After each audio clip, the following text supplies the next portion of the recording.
So this move essentially combines two things we'd already looked at up until this point.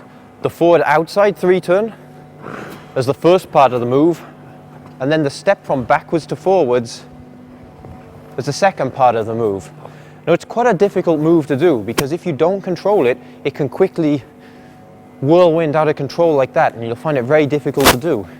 And even at a higher level, it's a move that when you're on deep edges and things like that, you have to still work hard to control it, because again, it can quickly get out of control if you get a bit too relaxed on the move. So you always have to be careful with it. So the first part of the move is simply a forward outside 3-turn, exactly the same as we looked at before on the hockey circle when we did it in a semicircle like that.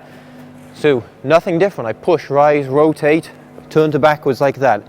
First part of the move's done. If you can hold your 3-turn comfortably when you get to this backward point with a good strong check of the shoulder and check of the hip, it'll be much easier. So from there, I finish my first 3-turn, I'm like this. What happens is I turn my foot to bring it into parallel, and from here I bend and take a backward push. Okay, now this is moving into the second part. I'm here, I bend, I take my backward push, and I rise up and rotate like that. From here, I'm already in my position to do my forward outside 3-turn again. So I bend, I push, rise up and rotate, turn, check. My foot comes back into parallel. I bend, I take a backward strike, and I rise up and rotate. Now when I'm going from backwards to forwards and I rise up and rotate, I do it as one unit like that. So I'm here, and as I rise up, watch how my whole body rotates as one. This has now set me up in the T position again to step to forwards like that, and I can continue like that very comfortably in the circle. So when you're doing this move quite slowly like this, at this sort of speed, it's much easier to control than when you've got a lot of speed. As soon as you start going faster and on a bigger circle, there's going to be a lot more force acting on your body that's going to pull you and twist you, and you have to work very hard against that in order to control it. So some mistakes you see people doing, again, as with any 3-turn, if they over-rotate here and they can't control the exit of the 3-turn, it's going to be very hard to take a correct backward push. So if I've over-rotated here, my foot's come down and I'm just spinning around and I can't control it. That's why you really have to check it, bend and take a good strike. Another common mistake now, from when I take this strike, is if I spin out of control, I won't be able to step forward properly. I have to push back, rise up, rotate. I bring my heel to instep to step to forwards, and I keep this side strong. I don't let this fly open too much. If I open too much here and I try and step forwards, the next 3-turn is going to have too much whip for me to control.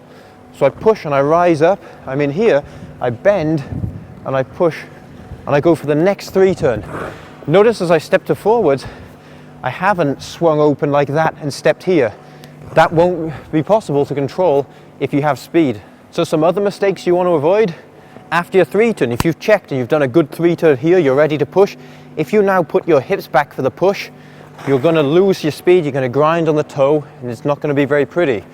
You want to make sure you do your 3-turn, you bend, and you take a good backward push and you rise up.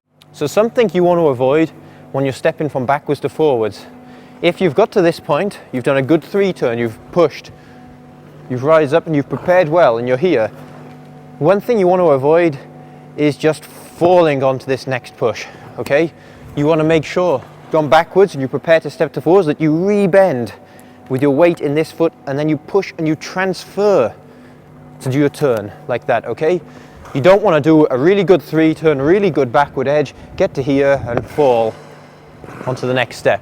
So one final thing that'll help you with these 3-turns continuously on the circle is using your core muscles. If I'm relaxed with my core like that and I try and do it, it's going to be much harder because there's too much movement going on like this. If I think about lifting up through my core muscles and keeping them not tensed like that, but keeping them firm, you'll find that it's much more easy to control because your core is like one unit then. If you're relaxed, like I said, you're going to be like this, and that's going to be really hard to control because now you've got all of this movement on top of the forces whipping you around the corner, it's going to be very difficult.